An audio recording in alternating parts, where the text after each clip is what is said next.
Now these ashes have grown cold. We open the old book. These oil-stained pages recount the tales of the fallen, a frayed empire, words without warmth. The hearth has ebbed. Its gleam and life sparks are but memories against dimming eyes. What casts my mind? What hue my thoughts as I open the book of the fallen and breathe deep the scent of history? Listen then to these words carried on that breath. These tales are the tales of us all, again, yet again. We are history relived, and that is all. Without end, that is all.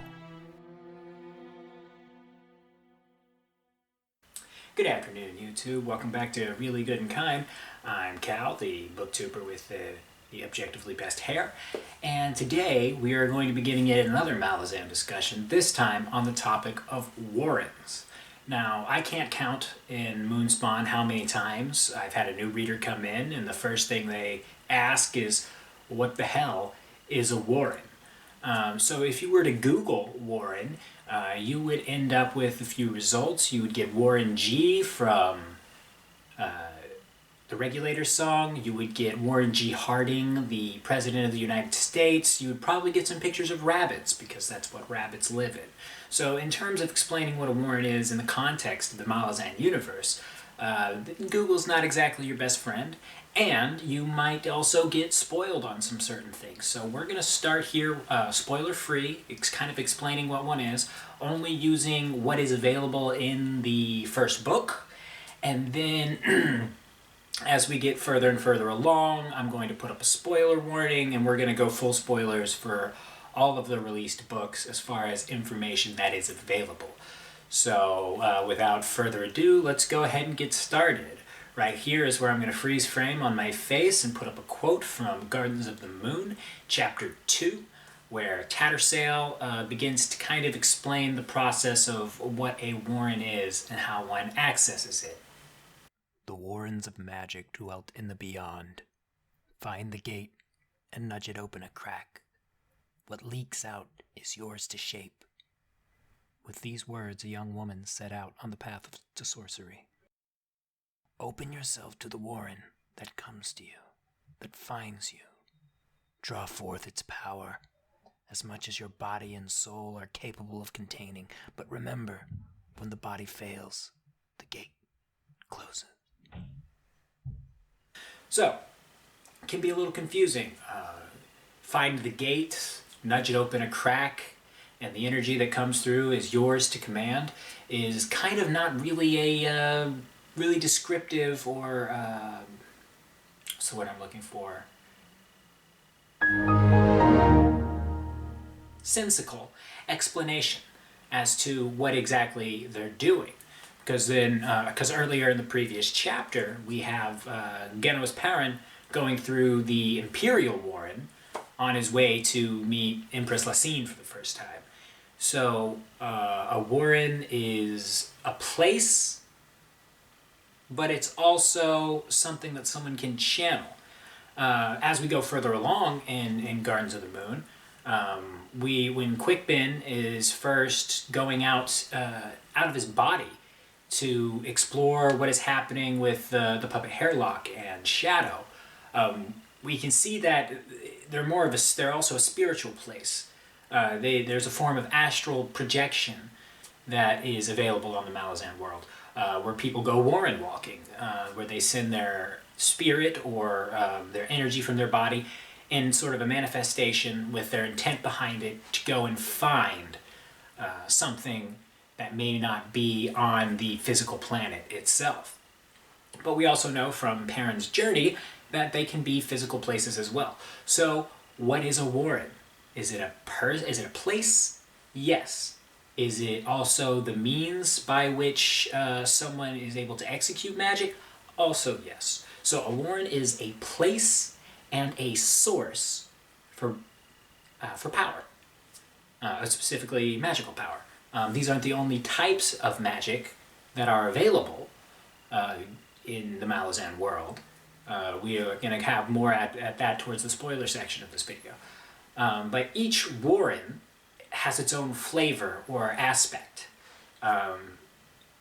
we see in Tattersail's chapter that she has mastery of the Thyre Warren, or Thyr, depending on who you talk to. Audiobook pronunciation, whoop whoop, especially for when they both contradict each other. It's my favorite thing. Plus, Erickson himself doesn't have the best pronunciation for his own words. I'm just saying, death of the author and all that. So Thyre appears to be fire aspected, and it is Tattersail's speciality. So someone using the Thyre Warren would be able to do heat-based things, start a fire, summon fireballs, keep themselves warm when it's cold, things like that. But if you ever actually journey to the physical place of Thyre, what would it be like? We don't exactly know, because I don't think anyone actually travels to the Warren of Thyre. I imagine when someone uses that Warren, the sense of heat also becomes a part of what they're able to do, so they could use it for like heat vision based, I think we would call them cantrips in D&D speak. So that's just one Warren. There's also Manius, or Manius, depending on who you talk to. And this seems to be a shadow and illusion aspected Warren. Then there's Rashan, which is also seems to be kind of shadow-based, but more having to do with darkness than physical shadows. We know that Dinnell is the healing Warren, and what healers use to force heal people, which is where you make their body put itself back together through the use of magic. Mallet, the bridge burner, his speciality is in dental or healing. So you have all of these different flavors that one can study to open themselves up to. But also, if one is powerful enough, they may be able to travel there in their physical body to open up a physical gate as opposed to a spiritual gate. So that's kind of a mostly non-spoilery, nothing past Gardens of the Moon explanation as to what a Warren actually does. Here we're going to freeze frame again, and I'm going to go over a list of the actual Warrens. This is your spoiler warning for 5, 4, 3, 2, 1, 0.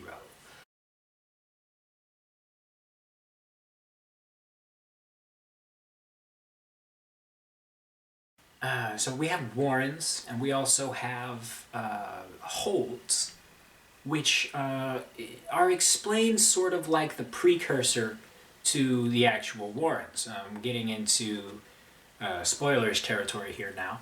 When we discuss Warrens, they always talk about them about how they are Cruel's blood, or Cruel's pieces of Cruel's body, the Elder God.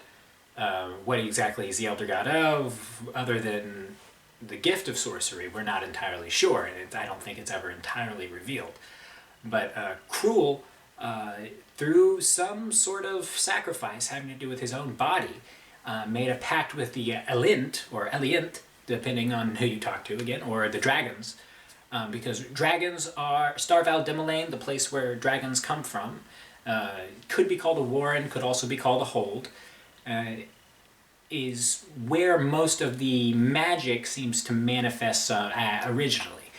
Because at first you have all his chaos. So if you would imagine, I'm going to put a helpful illustration up here while I do this part, but if you would imagine a circle, and all inside that circle is the world, then outside of that reality, connecting in these little lines, you could call those Warrens, and the things that actually make the connective tissue between the real world or the physical world and the alternate dimensional space that is a Warren are generally humans or creatures attempting to use that magic. They're the bridge from one to the other.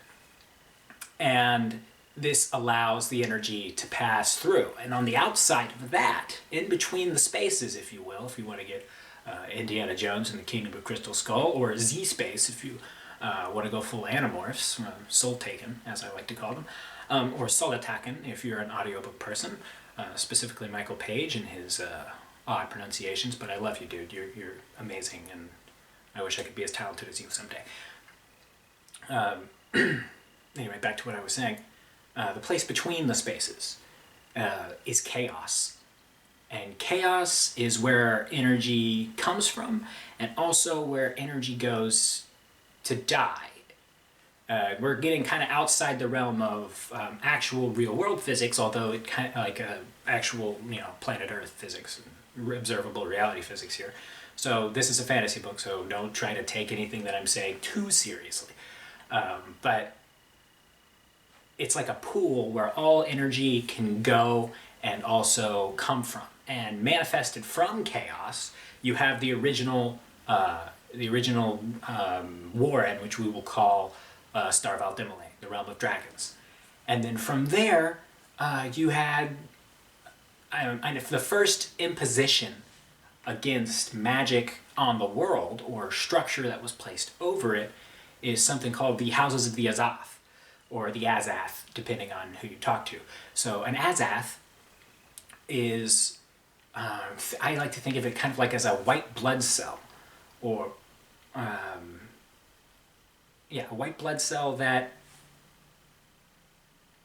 is also aspected, but aspected in a different sort of a way, to where it eats things that are too strong and that sustain its life, or the house's life on the planet. The first Azath house we see is actually Finnest House. No, yeah, it is called Finnest House. What am I saying? Yeah, I was right. Self-doubt. It's a motherfucker. Finnest House, which appears at the end of Gardens of the Moon, from race the Jaggets Finnest, a seeds, which is funny because Finnest means seed in Jagat tongue, it grows into a House of the Azath, which then captures Raced inside it. And this Azath house is an imposition against sorcery or magical power that has gotten too strong, and it actually threatens the existence of the world. If we go to Toll the Hounds here for just a second, we have a very interesting chapter where Nimander Gullet goes inside of an Azath house and then speaks to something called the Builder, who apparently was trapped by Gothos in the realm of the blood of dragons, which is different from Star Valdimile, although I do think they're close chaotically on the scale of chaos down to the real world. They're rather close to each other. And he builds Azath houses that then, I think, manifest themselves wherever they're needed the most, wherever the energy is close enough to getting out of control. And like I said, Azath houses are also aspected they kind of have a flavor to them. You've got Tremolor, which is the House of Life. Then you have the Dead House, which is the house in Malaz City. And then you've got Kettle House, which, R.I.P. Kettle, existed right on the outside of where a bunch of other gates also exist in the realm of Star Valdimile. So how do warrens get created? How does that work? How does an imposition get placed over sorcery? So the first that we absolutely know for a fact is the Azath house. And from the Azath house came the Azathani, which is something entirely different. Seems to be the progenitors of any race come from an Azath house in one way or another. They're the physical manifested being of a certain race that they can then create more out of magic or something. We're not entirely sure. It's never really gone into detail that much. So the first imposition would be Azath houses. And then secondly, you have the holds. The holds are, these predate humans, although humans are now aware of them. And once humans actually evolved on Wu, then they would understand what they are. Holds seem to be much more racially segregated. It's not very progressive, Mr. Erickson.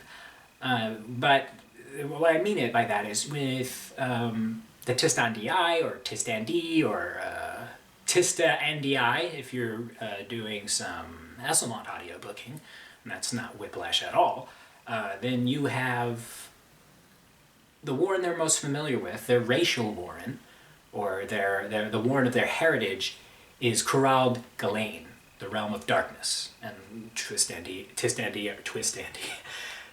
are midnight black, and they seem to have been born in darkness. And they talk about this creature, Mother Dark, who is their goddess, and how she may have betrayed them or something. And that's getting way into the weeds there. But the Warren that they're most familiar with, the hold they're most familiar with, is Crippled God. And then you have the Tist Idor, which was Crippled Emerlan, and then you have the Tist Leosan, which is Crippled Thirulan, which is, again, now we can see a little bit of connection between fire and Crippled Thirulan. Then we have the other holds, like the hold of ice, which seems to be specifically for Jaghat. Amtos Felak, as they call it. It is a hold, but as humans have evolved and had more of a role on Wu, they seem to have been gaining access to parts of it, if not the entire warrant, or hold in this case. And then you have the Beast Hold, which seems to come specifically from the Talana Mas. And Talana Mas are very voodoo-esque in their magic. You have something called a bone caster or a shoulderman, and just like in old times, when they would cast shoulder bones to predict the future, and things like that. And bone casters, I seem to always, not always, but seem to be a soul taken of some sort. A soul taken being someone who can change from one form into another.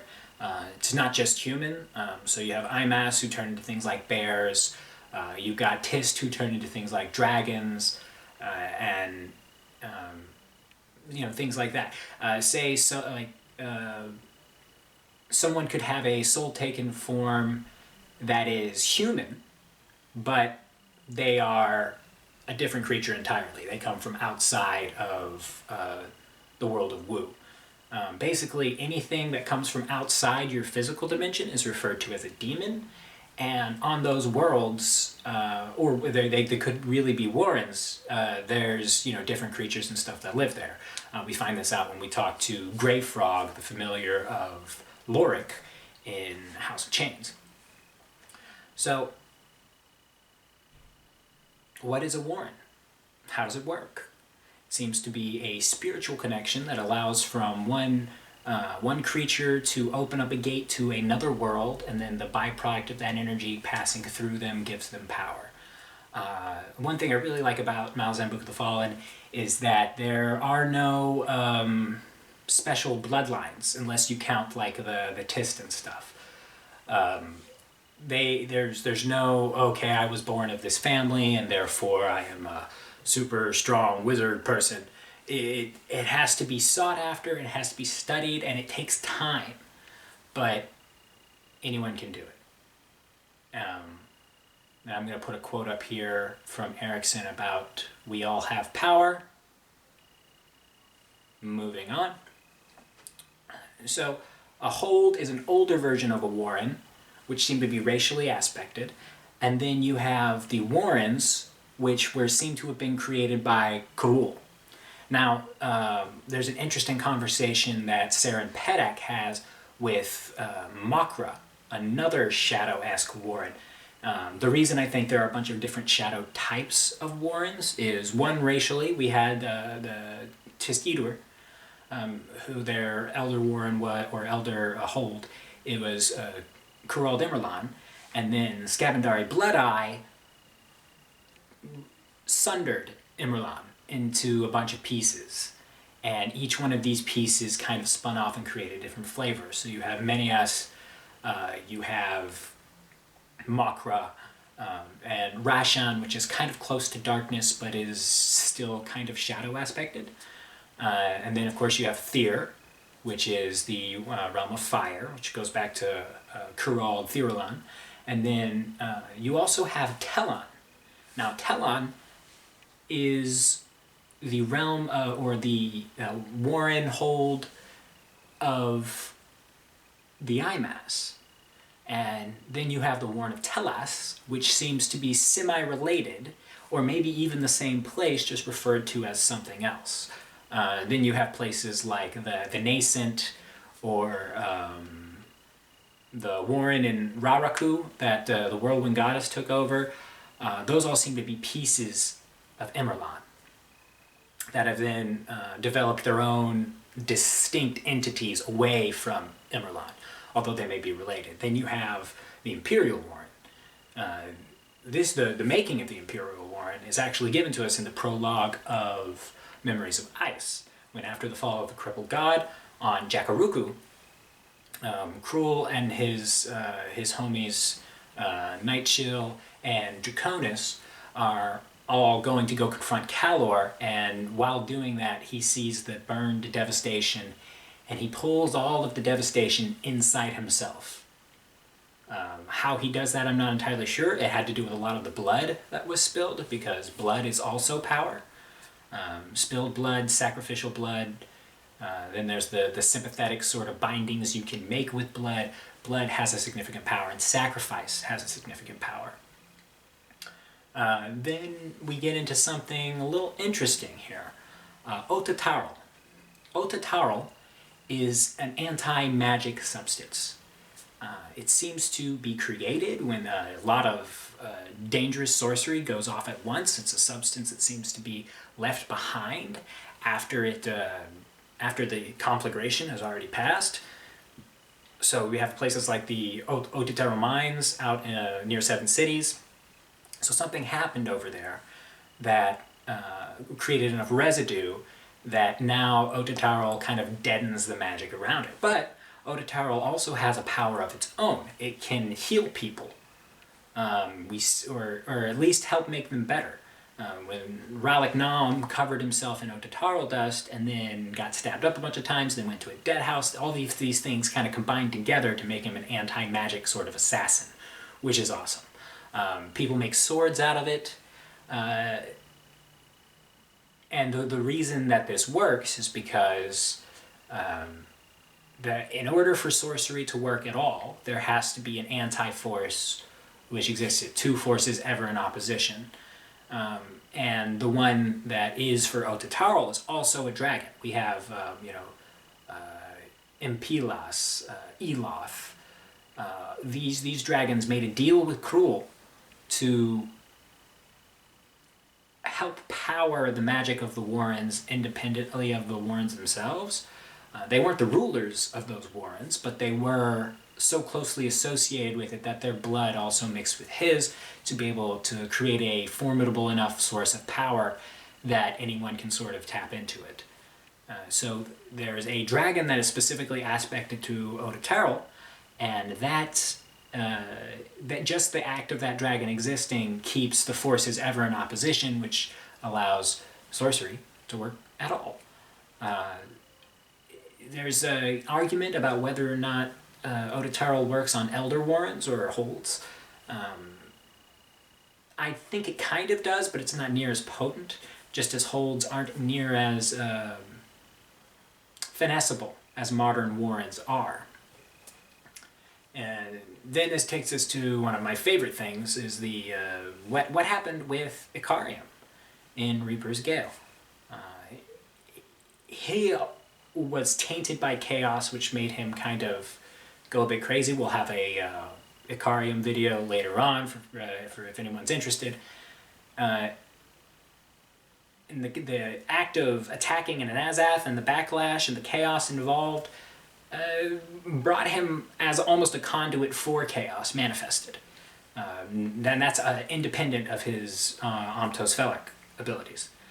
So when he decided to offer up his blood with enough power behind it, he was able to create new Warrens, which are independently aspected of the previous set. So first in position, the Azath houses. Second in position of some sort of punctuation, as Makra would put it, is the holds. The third in position is the Warrens, made by Cruel. And now we have a fourth sort of an imposition, which is Icarium's furthering of the way the system works. So that's a lot. It's a lot to sit through. So it's a lot to mull over.